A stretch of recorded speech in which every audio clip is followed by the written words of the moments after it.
bâng khuâng tình xiên từ xa những phương giờ mê buồn em mơ quá nghe xe lần khi chẳng bâng khuâng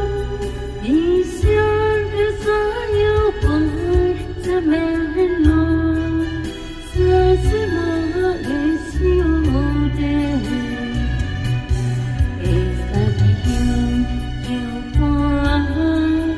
không ai xin ai đi thôi để ta mong qua sương